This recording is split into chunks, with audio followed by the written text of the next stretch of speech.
Hello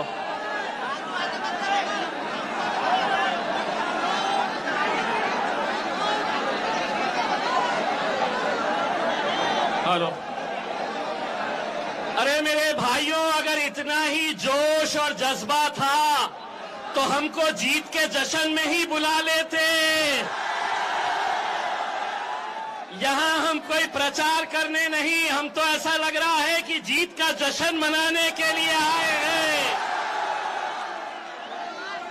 मेरे भाइयों, मुझे मालूम है कि आप लोगों ने कई सालों से इस दिन का इंतजार किया था। मैं असद साहब को बार बार ये कहता था कि असद साहब, अगर हम मध्य प्रदेश जाएंगे तो सबसे ज्यादा अगर मध्य प्रदेश के अंदर मजलिस को चाहने वाले मिलेंगे तो वो हमारे बुरहानपुर के अंदर मिलेंगे। और मैं जो बात कहता था वो आज सच साबित हो गई है, अल्हम्दुलिल्लाह। आप लोग कितने सालों से ये सोच रहे थे कि बहुत देर कर दी हुजूर आते आते, और अब हम आपको ये बोलने के लिए आए हैं कि मैं तेरे दर पे आया हूं, कुछ करके जाऊंगा, झोली भर के जाऊंगा और ये दोनों की वाट लगा के जाऊंगा। ये दोनों मतलब ये दोनों कैंडिडेट्स नहीं, इसकी भी और उसकी भी, दोनों की। बहुत हो गया ऐरे गैरों के लिए, अब अपनी जमात है अल्हम्दुलिल्लाह। और आज जो हालात है ये देखते हुए मुझे ऐसा लग नहीं रहा है कि मैं मध्य प्रदेश में खड़ा हूं। मुझे ऐसा लग रहा है कि ये सभा हैदराबाद में हो रही है या औरंगाबाद के अंदर हो रही है। अरे ये देखकर तो इतना यकीन हो गया कि हमारे काउंसिलर्स तो आएंगे आएंगे, आने वाले वक्त के अंदर बुरहानपुर इंशाअल्लाह एमएलए भी देगा और एमपी भी देगा।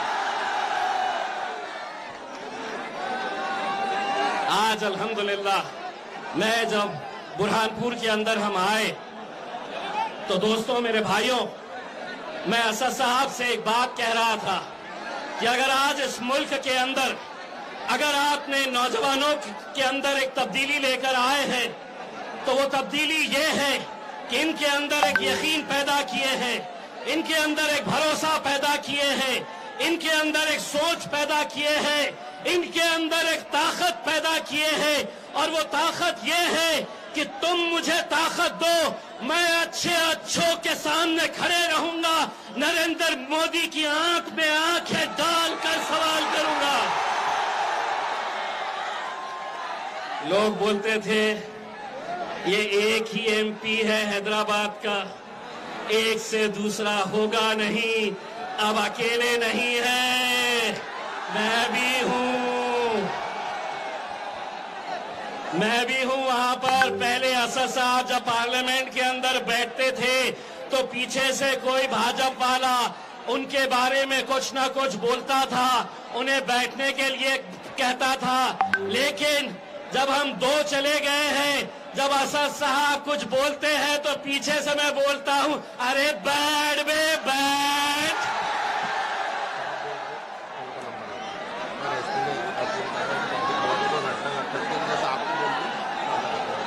देखिए, हमें पुलिस डिपार्टमेंट का भी पूरा ताउन करना है, क्योंकि पुलिस डिपार्टमेंट के ताउन से ही आज इतनी बड़ी जो महफिल सजाई गई है वो महफिल के अंदर कोई दाग धब्बा न लगे। इसीलिए आप लोगों के जोश को देखते हुए अब मैं जिनका इंतजार आपको इतने सालों से था वो घड़ी आ गई है। जोरदार तालियों से इस्तकबाल कीजिए हिंदुस्तान का इकलौता शेर बैरिस्टर असदुद्दीन अवैसी।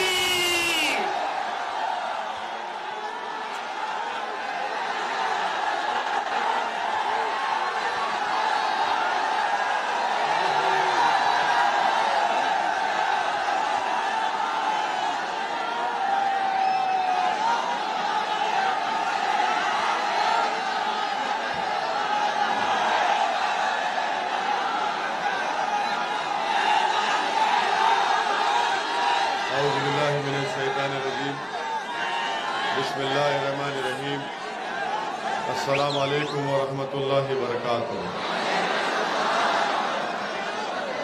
मजलिस इत्तेहादुल मुस्लिमीन के जिम्मेदार इमरान हुसैन साहब, सदर शहर ज़हीरुद्दीन शेख साहब, सोहेल साहब जो मेयर के कैंडिडेट हैं, और मजलिस इत्तेहादुल मुस्लिमीन की जानिब से बुरहानपुर में 14 उम्मीदवार मजलिस इत्तेहादुल मुस्लिमीन के इंतखाबात में हैं, जिसमें वार्ड नंबर 2 से रफ़ीक अहमद साहब, वार्ड नंबर 4 से संगीता बाई तापड़े हमारी बहन, वार्ड नंबर 12 से नजमा बानू साहिबा, वार्ड नंबर 15 से फहमीदा बी साहिबा, वार्ड नंबर 18 से ज़हीरुद्दीन शेख साहब, 19 से रहीमुल्लाह साहब, 23 से फरजाना बेगम साहिबा, 24 से अफसाना बानो साहिबा, 25 से मुमताज़ हुसैन, 29 से परवीन बानो साहिबा, 31 से शबाना बेगम, 32 से मोहम्मद सुल्तान, 33 से राना बेगम, और वार्ड नंबर 39 से अनीसुर-रहमान साहब। मैं आपसे अपील करने आया हूं कि 6 तारीख के दिन आप तमाम लोग मजलिस इत्तेहादुल मुस्लिमीन के हक़ में अपने वोट देकर मजलिस की क़ियादत को बुरहानपुर में कामयाब करिए, और यहाँ से मजलिस इत्तेहादुल मुस्लिमीन की आपकी एक लीडरशिप को पैदा करिए। मैं आपका बेहद शुक्रगुजार हूँ कि आपने अपना कीमती वक्त निकालकर आज के इस जलसे में शिरकत की। आपका ये जोश, वलवला और आपकी मोहब्बत देखकर मेरे पास अल्फाज नहीं है कि मैं कैसे आपका शुक्रिया अदा करूं। मैं सिर्फ आपसे इतना अर्ज करना चाहूँगा कि आप 6 जुलाई को इसी तरह, इसी जोश और जज्बे को बरकरार रखते हुए आप मजलिस के उम्मीदवारों को कामयाब करिए। मजलिस का इंतखाबी निशान पतंग का निशान है। ये मेरी खुशकिस्मती है कि मैं बुरहानपुर को आने का अल्लाह ने मुझे मौका दिया। ये वो सरजमीन जिसको हजरत बुरहानुद्दीन गरीब रहमतुल्लाह अलैह के नाम से मंसूब किया गया, ये वो बुरहानपुर की सरजमीन जहां पर काला ताजमहल भी है और मौजूदा ताजमहल का डिजाइन भी यहीं पर बनाया गया था। यह औलिया अल्लाह की सरजमीन है, तौहीद परस्तों की सरजमीन है। मैं आप तमाम को दिल की गहराइयों से सलाम करता हूं। मेरे अजीज दोस्तों और बुजुर्गों, आप जानते हैं कि ये बल्दिया का इलेक्शन है और बुरहानपुर में आप यहाँ पर आबादी 7.5 लाख की है, और 7.5 लाख की आबादी के लिए आप जानते हैं कि यहाँ पर सिर्फ 16 प्राइमरी हेल्थ केयर सेंटर हैं। बहुत से मसाइल हैं। यहाँ का बजट जो सोहेल साहब ने हमको बताया कि करीब 5 अरब 36 करोड़ रुपये का बजट है, और सरकारी हॉस्पिटल सिर्फ 1 है। तो इसलिए बहुत ज़रूरी है कि आप अपने वोट का सही इस्तेमाल करें और कोशिश ये करें कि भाजपा और कांग्रेस को आप शिकस्त देकर मजलिस के 14 उम्मीदवार और मेयर की सीट से बुरहानपुर से मजलिस को कामयाब करें। मुझे पूरी उम्मीद है कि इंशाअल्लाह ताला मजलिस को कामयाबी हासिल होगी। नौजवानों को मैं ये पैगाम देना चाह रहा हूं कि आप यहाँ पर जरूर आए हैं, मगर याद रखिए सिर्फ यहाँ पर आकर अगर आप पोलिंग के दिन सुबह में नहीं निकलेंगे तो आपकी जमात मजलिस इत्तेहादुल मुस्लिमीन कामयाब नहीं हो सकती है। तो नौजवानों, मैं आपको एक जिम्मेदारी देकर जा रहा हूं कि 6 जुलाई के दिन आप ना सिर्फ अपना वोट डालने जाएंगे, बल्कि आप अपने साथ अपने वालिद, अपनी वालदा, अपने अफराद खानदान सबको साथ लेकर आप पोलिंग बूथ को जाकर वोट डालेंगे। आप जाएंगे ना वोट डालने? आप अपने पूरे अफराद खानदान, फैमिली को लेकर जाएंगे? तो ये आपकी जिम्मेदारी है। आप मंजलिस के उम्मीदवार हैं, आप मेयर के कैंडिडेट हैं। ये जिम्मेदारी आपकी है कि सुबह सुबह आप अपने घर से निकलेंगे। उस दिन आप नमाज फजर पढ़कर फौरन पोलिंग बूथ को जाएंगे, पूरा पुरअमन रखेंगे, अमन को मजबूत करेंगे और मंजलिस को कामयाबी से हमकिनार करेंगे। मेरे अजीज दोस्तों और बुजुर्गों, मैं आपको ये भी बताने आया हूं कि मध्य प्रदेश में, बल्कि बुरहानपुर में आवास योजना है, अमृत योजना है, यहां पर इतना करप्शन उसमें है कि ना आवास योजना में गरीबों को घर मिलता है और ना अमृत योजना में कोई सही काम होता है। इसलिए बहुत जरूरी है कि आप मजलिस इत्तेहादुल मुस्लिमीन के मेयर को और 14 उम्मीदवारों को कामयाब करें, ताकि गरीबों को उनका मुकाम मिल सके, ताकि गरीबों को उनका हक मिल सके। मेरे अजीज दोस्तों और बुजुर्गों, मध्य प्रदेश में भाजपा की सरकार है। मैं बुरहानपुर की आवाम को सलाम करता हूं, आपका शुक्रिया अदा करता हूं कि आपने वो कारनामा अंजाम दिया कि जिससे आपने बुरहानपुर के अमन को बरकरार रखा। आप जानते हैं कि 2 मई के दिन एक सतीश चौहान नामी शख्स ने 2 मई के दिन सतीश चौहान ने एक इबादतगाह पर जाकर खुद हमला किया, मगर आप लोगों ने सब्र का दामन नहीं छोड़ा। मैं आपका शुक्रिया अदा करता हूं कि आपने जो दूरंदेशी दिखाई, आपने सतीश चौहान के उस नापाक मंसूबे को नाकाम कर दिया और बुरहानपुर के अमन को आपने बरकरार रखा। मेरे नौजवान साथियों, बुजुर्गों, मेरी इज्जतदार माँ और बहनों, बुरहानपुर के अमन को मजबूत करिए। बुरहानपुर में मजलिस की ताकत में इजाफा उस वक्त होगा जब आप 6 जुलाई के दिन अपना एक एक वोट पतंग के निशान पर लगाएंगे। और भाजपा की सरकार है, उससे पहले कांग्रेस की सरकार थी। अब जब हम यहां पर आए हैं तो जाहिर है भाजपा और कांग्रेस के नेताओं के पेट में दर्द शुरू हो चुका है। कांग्रेस के नेताओं की रात की नींद हराम हो चुकी है। तो ये दोनों, कांग्रेस और भाजपा, याद रखिए, ये राम और श्याम की जोड़ी है। भाजपा कहती है कि ओवैसी देश से मोहब्बत नहीं करता, कांग्रेस ये कहती है कि ओवैसी सेकुलर नहीं है। तो हम ये बताना चाह रहे हैं पहले कांग्रेस पार्टी को, आप लोग थोड़ा आराम से एक 10 मिनट दीजिए मुझे, 10 मिनट सिर्फ, मैं खत्म कर दूंगा।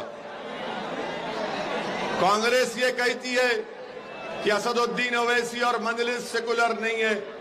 हम कांग्रेस पार्टी से पूछना चाहते हैं कि पिछले विधानसभा के चुनाव में क्या आपने कांग्रेस को वोट दिया था या भाजपा को वोट दिया था?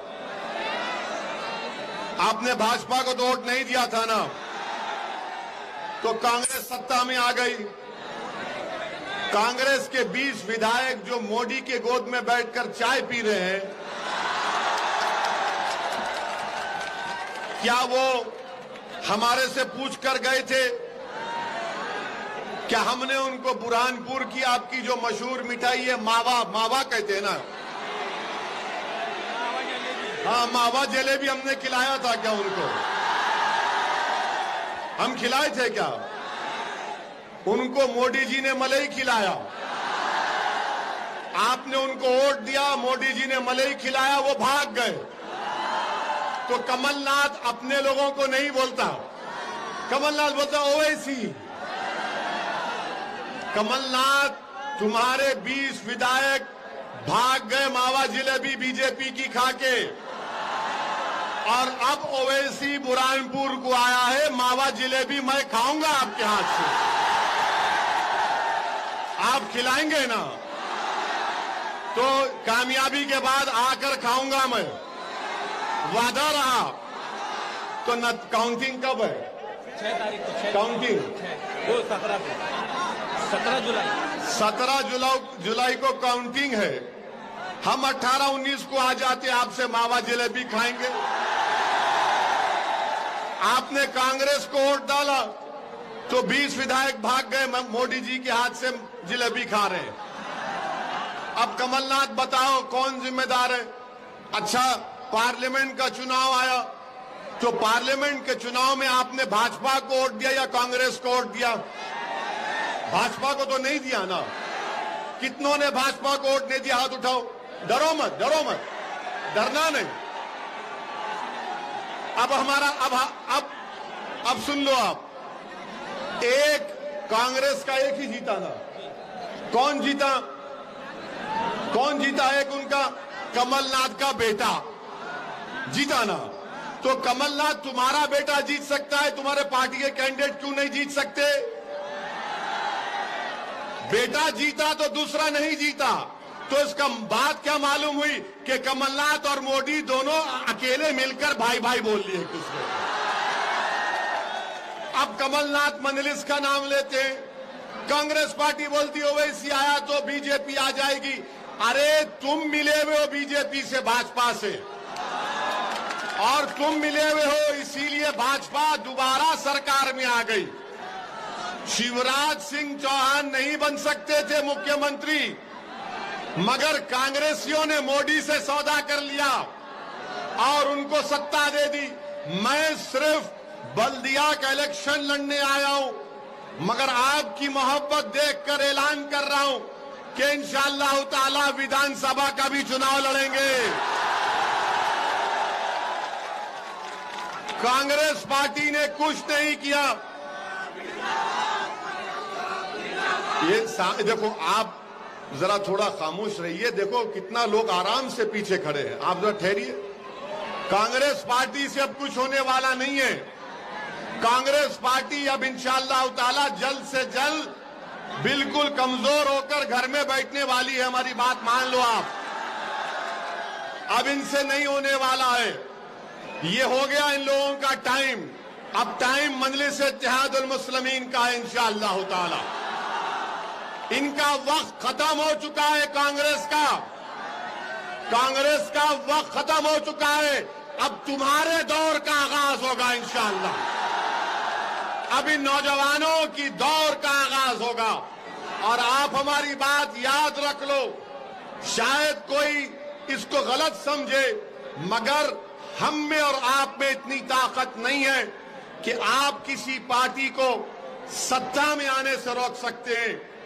आप में इतनी ताकत है कि आप अपने वोटों से अपने कैंडिडेट्स को कामयाब कर सकते हैं, जो जीतने के बाद आपकी आवाज बनेंगे, आपकी तकालीफ को उठाएंगे, जुल्म के खिलाफ आवाज बुलंद करेंगे, लोकतंत्र और जमहूरियत के दायरे में रहकर जमहूरियत को मजबूत करेंगे, नौजवानों की तकलीफ को समझकर जिस जगह पर उसकी आवाज को उठाना, आवाज को उठाएंगे।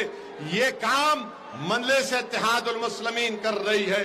अब आ जाइए भाजपा पर। तो जब भाजपा पर आते हैं तो मोदी का नाम लेना पड़ेगा। अच्छा, अब आप बताओ, क्या पेट्रोल की कीमत बढ़ी? डीजल की बढ़ी? आपको तकलीफ हुई? नौकरी मिली? बेरोजगारी बढ़ी? कीमतें बढ़ी? अब भाजपा से पूछो आप, अरे इसका जिम्मेदार तो मुख्यमंत्री और मोदी जी हैं, तो बोलेंगे नहीं, इसका जिम्मेदार औरंगजेब है, अकबर है। ये बात नहीं बोलेंगे कि नौकरी क्यों नहीं मिल रही, ये बात नहीं बोलेंगे पेट्रोल डीजल क्यों बढ़ गया। मैं अभी, हम जो वहां से कहां से आ रहे हैं अभी, हाँ खंडवा से आ रहे हैं, वहां पर मैंने कहा कि शायद ताजमहल बनाकर गलती की। ताजमहल नहीं बनाकर वो पैसे उठाकर रखते कि 2014 में मोदी जी आ रहे, आप बनाइए ताजमहल। आने नौकरी की बात। अच्छा, और एक सुनो, कल से अस्पताल में जाएंगे तो बिल बढ़ गया, जीएसटी अस्पताल पे बढ़ गया। मोदी जी आप ना जिंदा रहने दे रहे, ना बीमार का इलाज होने दे रहे। बताइए क्या करेंगे आप? कपड़े कीमती हो गए। मोदी जी से पूछिए, मोदी जी कपड़े कीमती हो गए, बोले क्या कोई बात नहीं है। हाँ हाँ हाँ, तो अस्पताल की कीमतों में इजाफा, कपड़ों में इजाफा, हर चीज में इजाफा, मगर भाजपा क्या बोलती? मुगल जिम्मेदार है। अरे नौकरी दो तो बोलेंगे नहीं, बुरहानपुर का नाम बदल देंगे। ये भाजपा की पॉलिसी।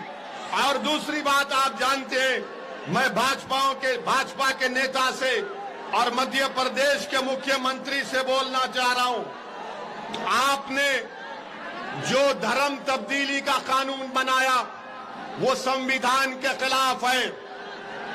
वो संविधान के खिलाफ है, इसलिए कि डिंडोरी गांव में आरिफ और साक्षी ने शादी की तो डिंडोरी के कलेक्टर ने आसिफ के घर को तोड़ दिया। आप बताओ मुख्यमंत्री, अगर कोई बालिग लड़का और लड़की है, क्या वो अपने पसंद से शादी नहीं कर सकते? अरे कोई मोहब्बत करे तो आप कबाब में हड्डी क्यों बन रहे? मोदी जी और पृथ्वीराज जी, आपने वो गाना नहीं सुना, जब प्यार किया तो डरना क्या? अरे आप प्यार करने वालों के खिलाफ क्यों हैं? आप भी करो प्यार, जनता से करो, गरीब से करो, जो गरीब पिट रहा है, पिस रहा है भारत में। इसकी फिक्र नहीं है मोदी जी को और यहाँ के मुख्यमंत्री को। आप जानते मेरे अजीज दोस्तों कि मध्य प्रदेश में पहली जमात से 5वीं जमात तक, क्लास 1 से क्लास 5 तक 58,817 बच्चे पढ़ते हैं। 12वीं जमात में आते आते 38,000 हो जाते हैं। तो मालूम हुआ कि 80% मुसलमानों के बच्चे मध्य प्रदेश में 10वीं जमात मुकम्मल नहीं करते। बताओ कमलनाथ, बताओ मध्य प्रदेश के मुख्यमंत्री, मैं जिम्मेदार हूं या तुम लोग जिम्मेदार हो जो मुसलमान बच्चों को 80% मुस्लिम बच्चे मध्य प्रदेश में 10th क्लास कंप्लीट नहीं करते। मेरे अजीज दोस्तों और बुजुर्गों, मुसलमानों को तालीम चाहिए, मुसलमानों को ताकत चाहिए, मुसलमानों को सब चीज चाहिए जो सबको मिलती है। ये लड़ाई मजलिस इत्तेहादुल मुस्लिमीन की लड़ाई है। मेरे अजीज दोस्तों और बुजुर्गों, वहीं पर आप देखते हैं, आपको मालूम कि भंवरलाल जैन कौन थे? भंवरलाल जैन को मध्य प्रदेश में मारा गया, खूब पीटा गया इस शक पर कि वो मुसलमान थे और भंवरलाल जैन की मौत हो गई। बताओ मुख्यमंत्री, मारने वालों का तुमने घर तोड़ा, पृथ्वीराज, शिवराज तुमने घर तोड़ा। जो भंवरलाल जैन को मारा, वीडियो बनाया, वो बीजेपी के कॉरपोरेटर का पति था। बताओ भाजपा वालों, भंवरलाल जैन को मारने वाले का घर तुमने तोड़ा नहीं तोड़ा? तुम गरीबों का, कमजोरों का घर तोड़ते हो। अरे तुम सत्ता में हो तो कमजोर पर जुल्म करके तुम ताकतवर नहीं, बल्कि तुम बुज़दिल हो, बुज़दिल ही रहोगे इंशाअल्लाह ताला।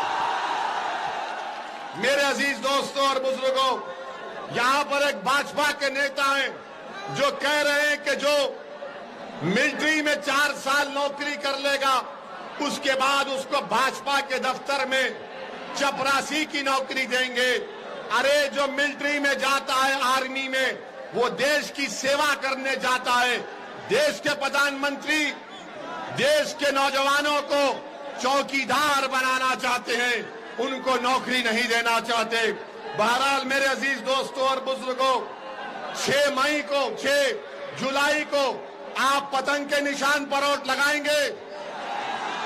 क्या बुरहानपुर की फिजाओं में पतंग नजर आएगी? आप डालकर सबको कर कर कर कर कर कर कर 6 जुलाई को हर घर पर पतंग नजर आना। लोग बोलना कि बुरहानपुर के आसमानों में सिर्फ एक इनकलाब बर्पा हो चुका है। हर जगह पर पतंग पतंग पतंग पतंग होना चाहिए। तो आप तमाम का बेहद शुक्रिया। पुरअमन तरीके से जाइए और 17 जुलाई के बाद आऊंगा। मावा जिलेबी खिलाएंगे, मावा जिलेबी खिलाएंगे। शुक्रिया, अल्लाह सलामत रखे आपको। नारे तकबीर, नारे तकबीर, भारत जिंदाबाद।